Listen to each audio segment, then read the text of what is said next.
And what I hope to do tonight is to talk a little bit about where we are today with the science, what we understand about the dangers. It's much different from what we understood a year ago. And it will be much different from what we understand 6 months from now.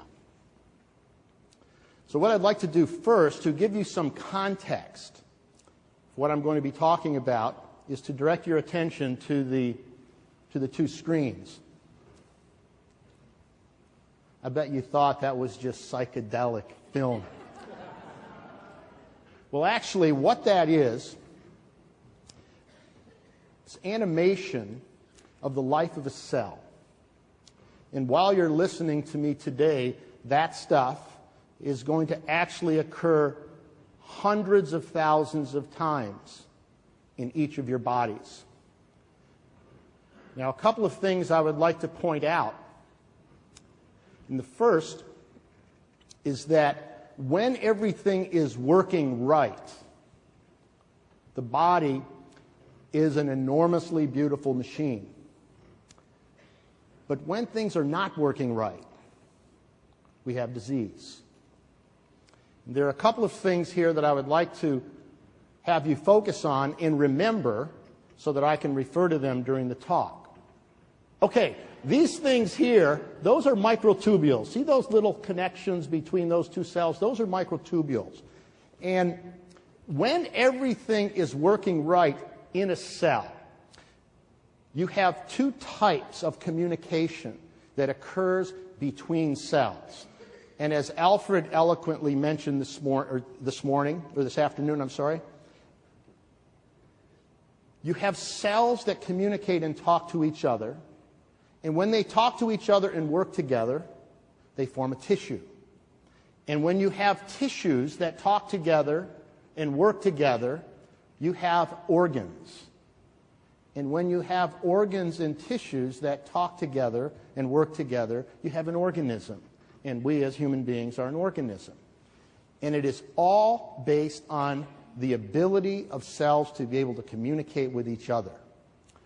Now, these two different types of communication between cells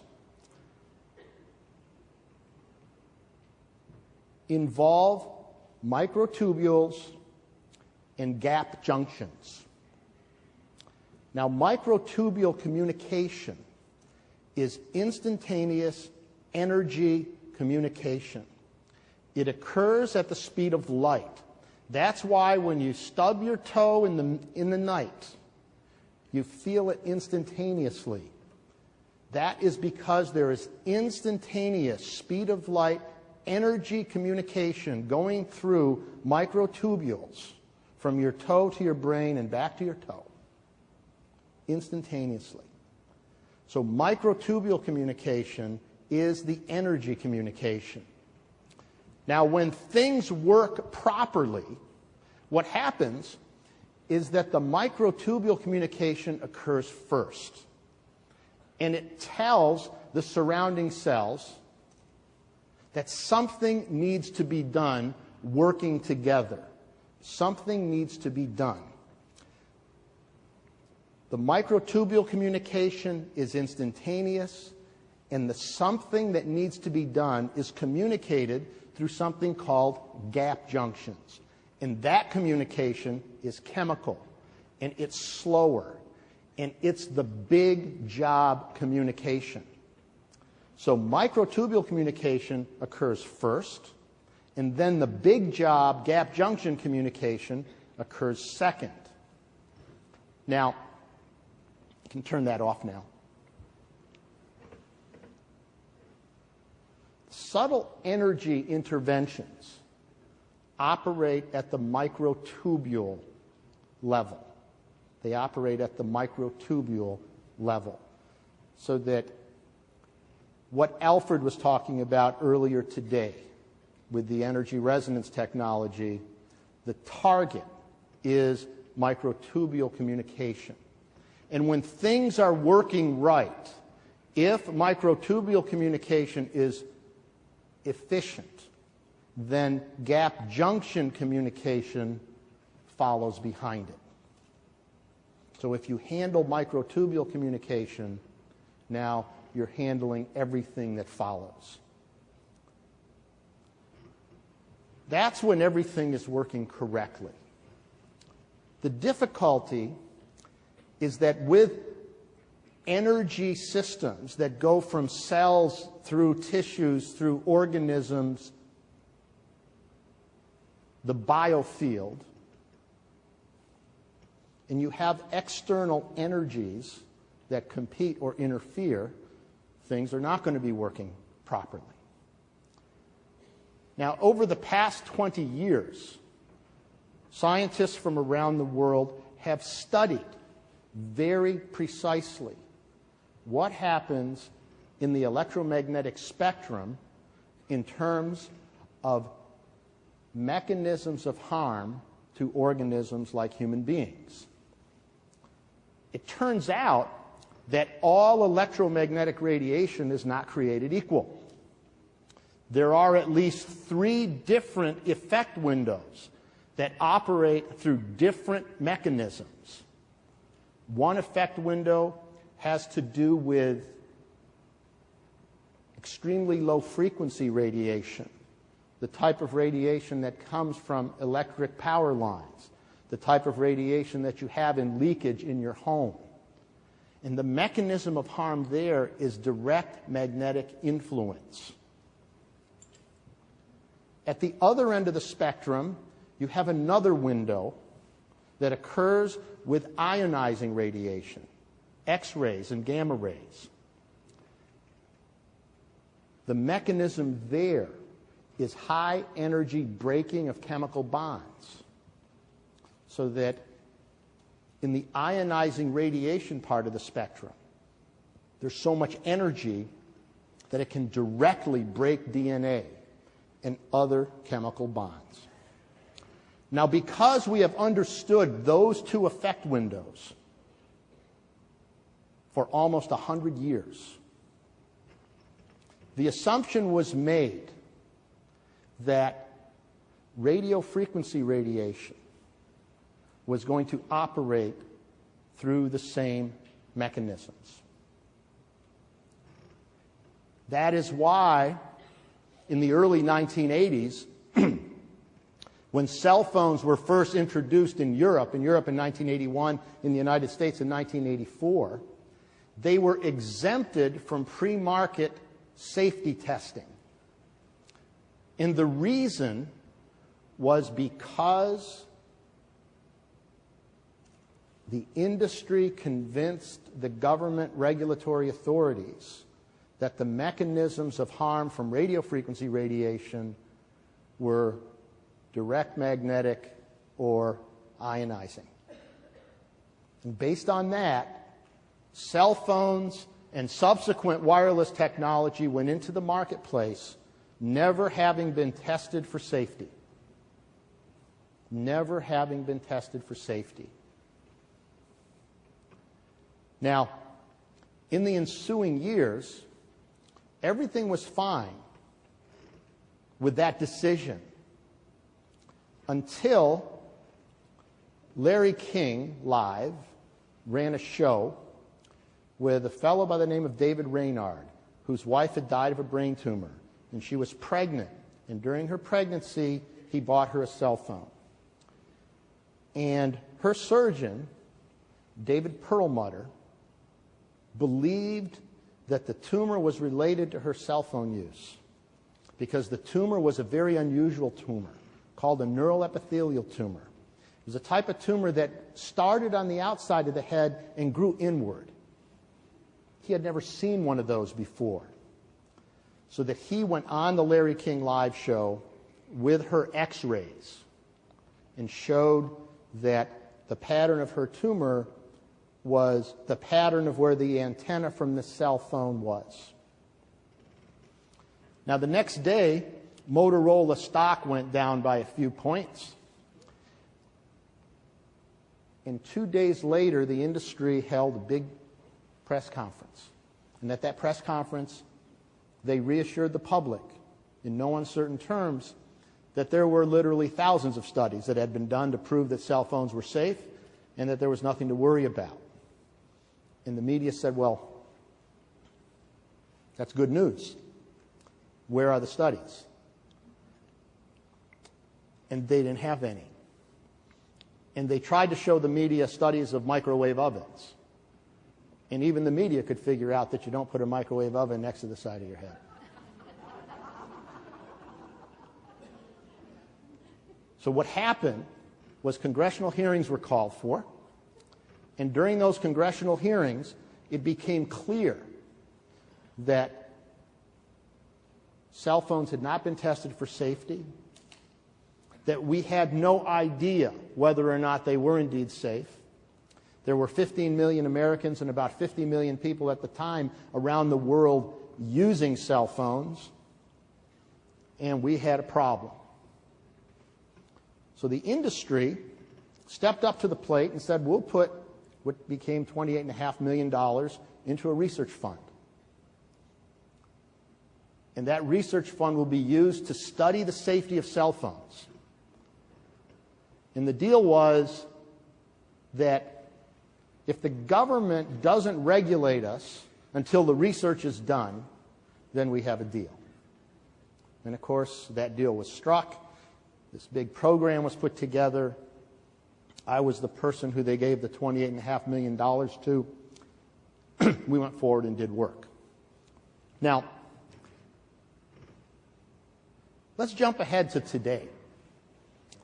Today, we have 2 times 10 to the 9th people using cell phones, which is 10 to the 9th less than a gazillion. Okay?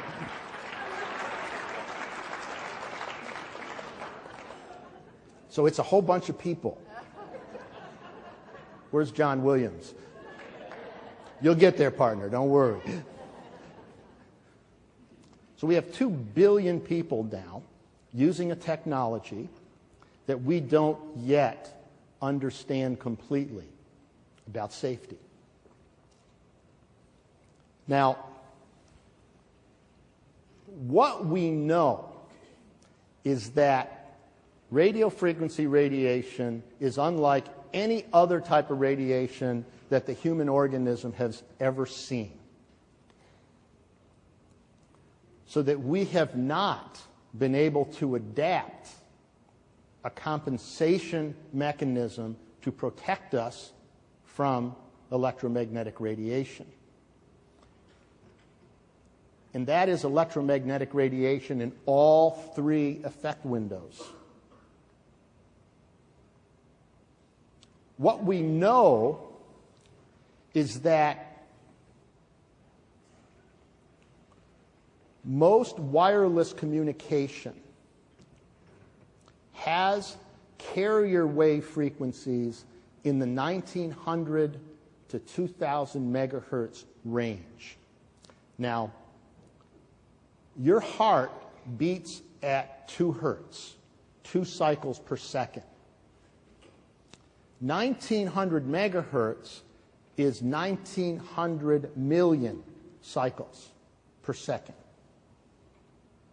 That frequency oscillation is so high that biological tissue cannot recognize it.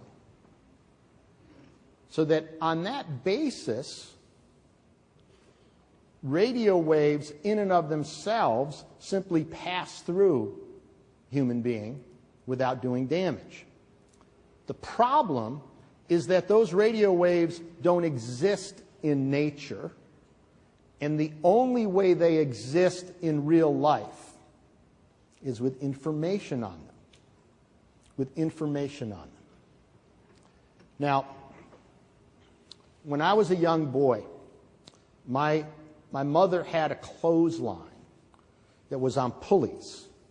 So you pull the clothesline and the clothes would go out, and then you pull it back and the clothes would come back in. Now, the way the 1900 megahertz carrier wave works is like that clothesline. It is the clothesline that carries the signal from a cell phone, from a PDA, from a wireless computer hookup to a base station. So that is the clothesline, the carrier wave. But your body can't see the clothesline. Now, when you put clothes on the clothesline, it is the equivalent of putting data packets on a carrier wave. Because it's necessary for information to be interpreted from your cell phone to the person who's answering the phone at the other side. In order for that to happen, information is put in packets, and those packets are put on the carrier wave. And it's the equivalent of having that clothesline full of clothes, and you pull it rapidly. And as it's moving through space, those clothes start to wave back and forth. And that's exactly what happens with the information secondary wave. It begins to oscillate on top of the carrier wave in the hertz range, and that can be recognized by the human body. So that the first take-home point is that the danger comes from information carrying radio waves. Anytime you have a communication device that is sending information somewhere, it is packeted information. And that packeted information forms a secondary wave that is recognized by the body. Now, how is the information recognized? Well, it all goes down to the cell. And the cell membrane has protein sensors on the outside of the cell membrane that vibrate. And when this information-carrying wave comes in the vicinity of the vibrating protein, they communicate with each other. It's like the dueling banjos song. The incoming wave goes da-da-da-dum-dum, and then the protein vibrator goes da-da-da-dum-dum, and then the other one goes da-da-da-da-da, and then the protein thing goes da-da-da-da-da, and there's recognition. So that for recognition to happen, you need to have what's called resonance. These need to be vibrating in the same way.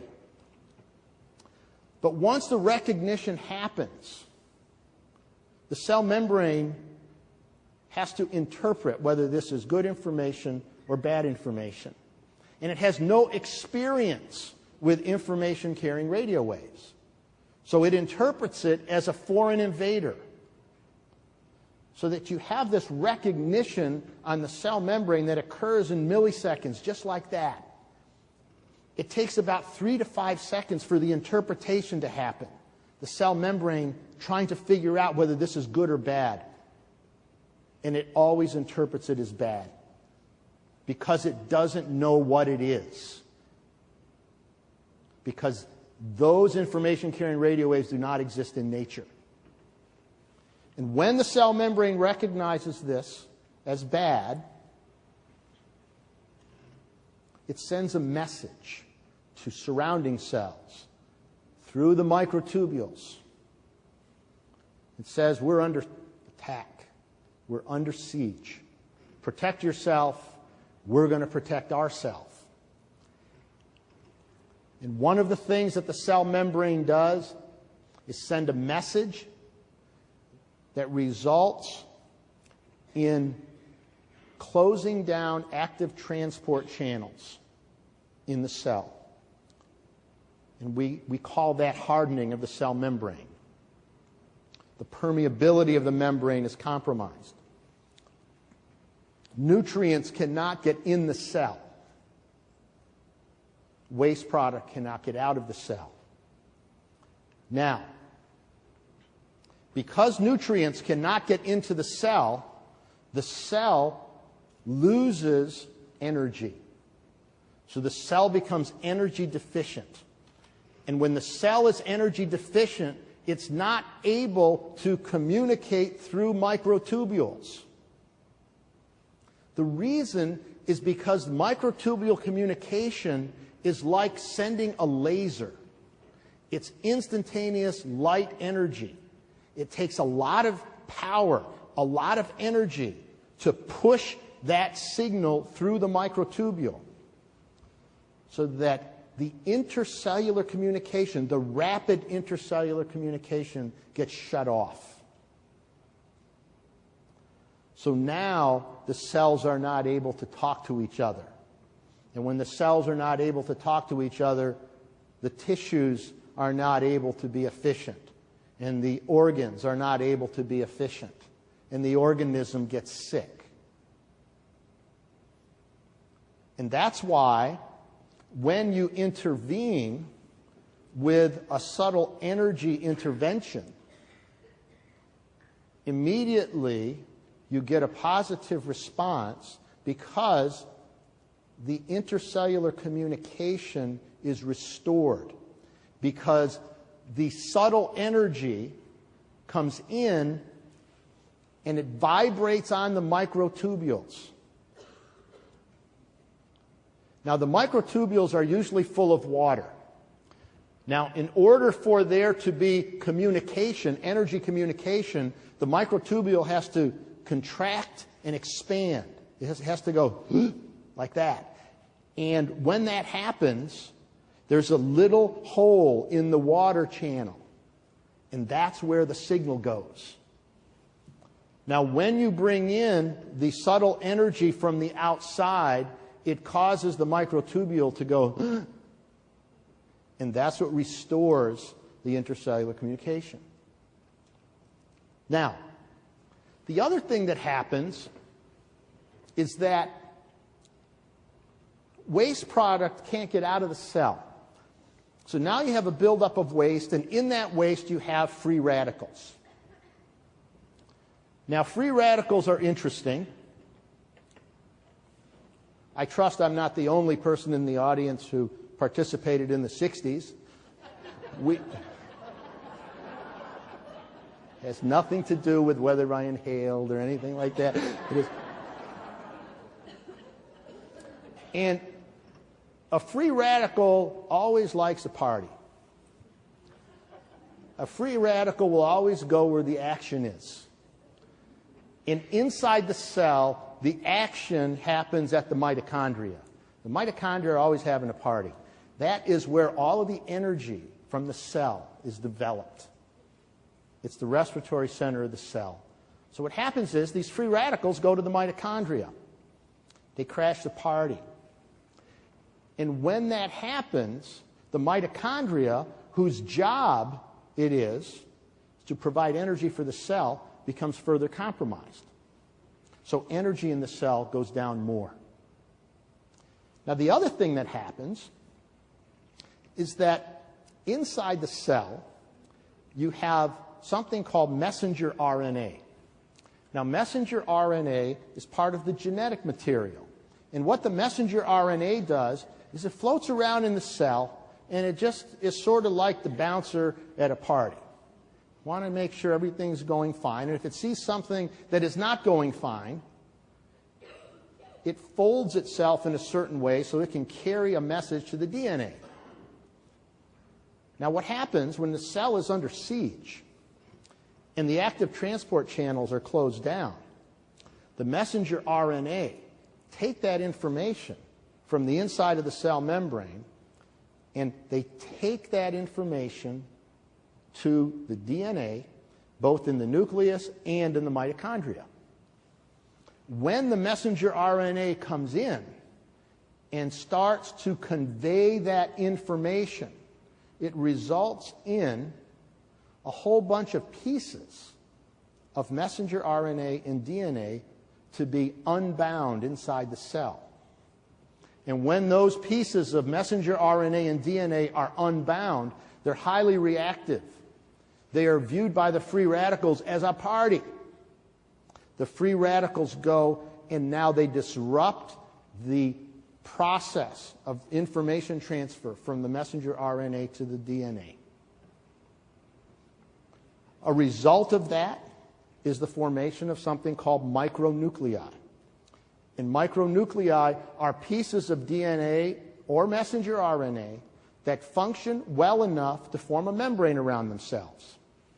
So now what you have inside the cell are these pieces of DNA that have formed a membrane around themselves, and they're floating around in the cell. And that would be fine, except that because the free radicals have disrupted the mitochondria now sends a message to the rest of the cell saying, I cannot do my job anymore. I'm going down. The ship is going down. And that triggers something called apoptosis. And apoptosis is when a cell commits suicide to make room for a fresh cell. And when you have that premature triggering of apoptosis, now you have the cell bursting open. And under normal circumstances, that would be fine, because the pieces of waste and the pieces of micronuclei that are released into the interstitial fluid, the river between cells, would normally be gobbled up by globulins from the immune system. But somebody's got to make the call to the immune system. And we have compromised intercellular communication. That call is never made. So now what happens is you have these micronuclei who are released into nutrient-rich intercellular fluid. And they have a ball. And they proliferate. And they clone themselves. And that is a mechanism that leads to the development of tumors.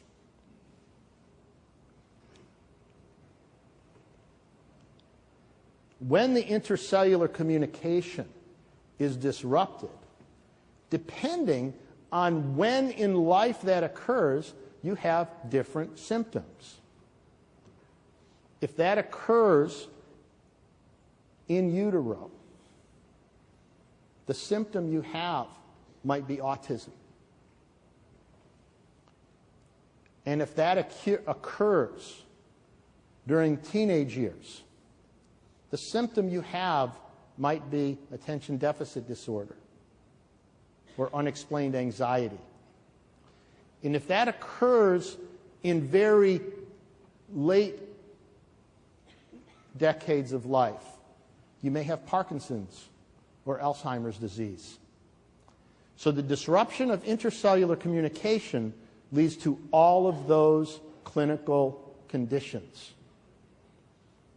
So that when you disrupt intercellular communication, you can lead to a whole host of serious diseases.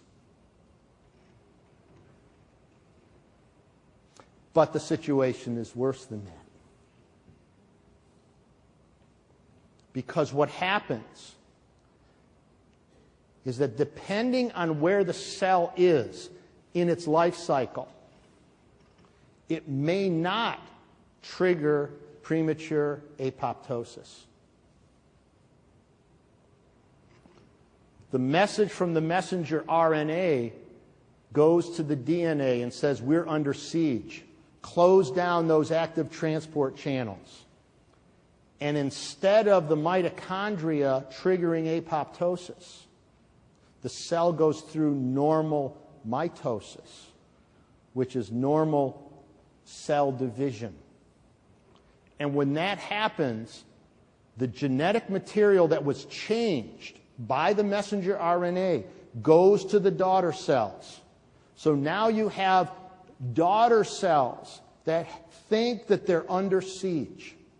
And then those daughter cells duplicate with the bad genetic information. And as that process continues, you have something called electrosensitivity. So that electrosensitivity is an environmentally induced genetic change.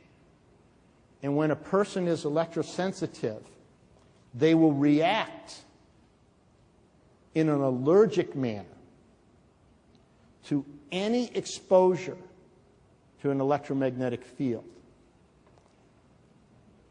That's why you have people who are electrosensitive who can sense a cell phone call before the phone rings. And that's why you have some people who are electrosensitive who can walk into a room and have such a splitting headache because there's Wi-Fi in the room that they can't stay there. Here's what the problem is.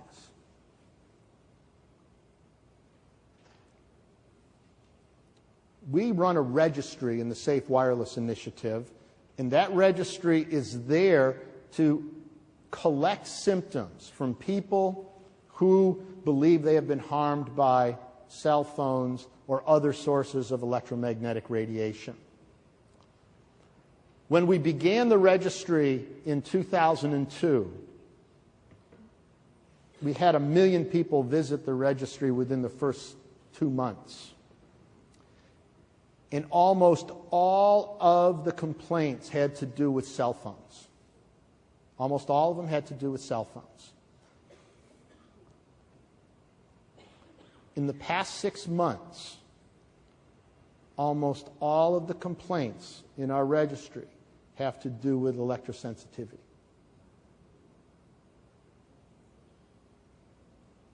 Now, in the old days, 5 years ago, we were mainly concerned about the area 6 or 7 inches around the cell phone antenna. We called that the near-field radiation plume. And we were concerned about that because the power necessary to carry the signal to a base station resulted in a plume that had a high concentration of information-carrying radio waves. And that's why we recommended that people use headsets to move the antenna away so that they were 6 or 7 inches beyond the near-field plume, and that would mitigate the risk. Today,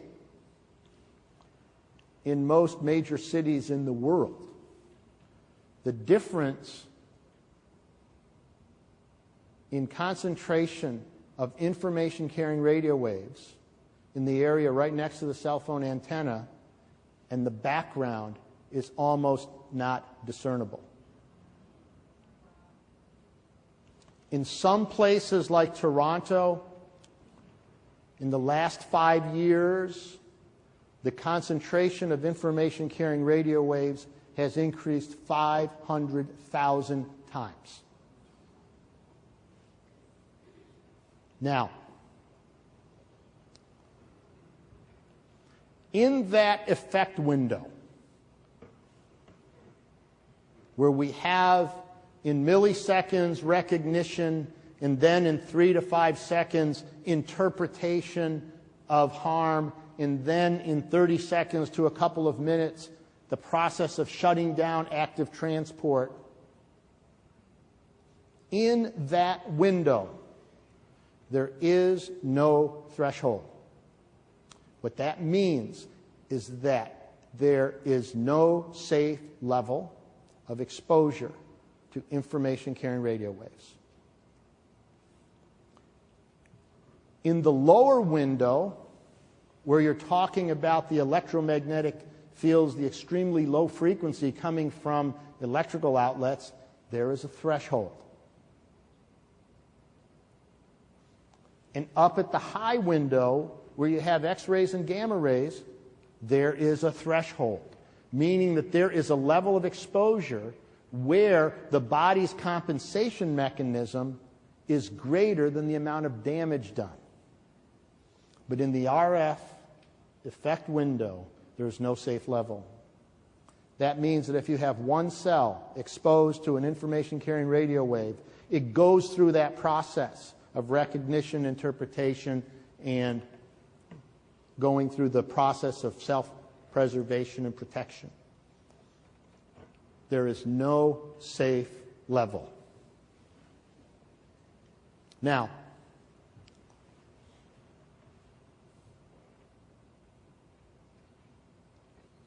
15, 20 years ago, there were information carrying radio waves. Remember in the old days when we used to have these TVs with those antennas on the top of the house? And then there was an antenna on the top of a mountain. And what it did was it sent an information carrying radio wave from the antenna on the mountain to the antenna on your house. And then it converted it into some type of hardwire communication, and it went to your television. So there were information carrying radio waves. But you weren't exposed to them because they were up in the air. Every time you make a cell phone call, you are bringing those information carrying radio waves down to earth. Every time you make a call, you're bringing that clothesline with the clothes and the wave down to the street. And what that means is that exposure today to information carrying radio waves is almost unavoidable. It's almost unavoidable.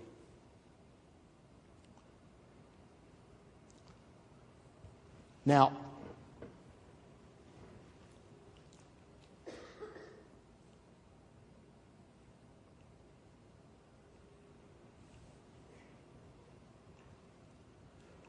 we understand a great deal now about the mechanism of harm.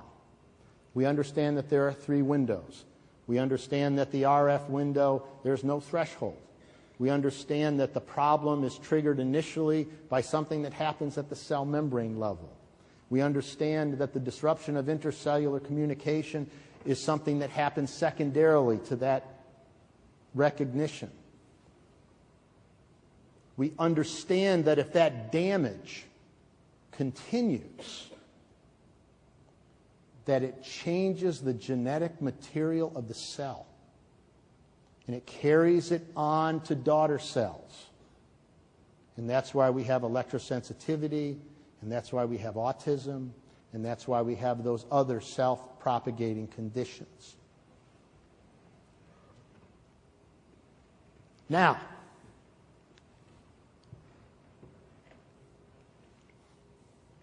do you ever wonder what scientists think about when they go to bed?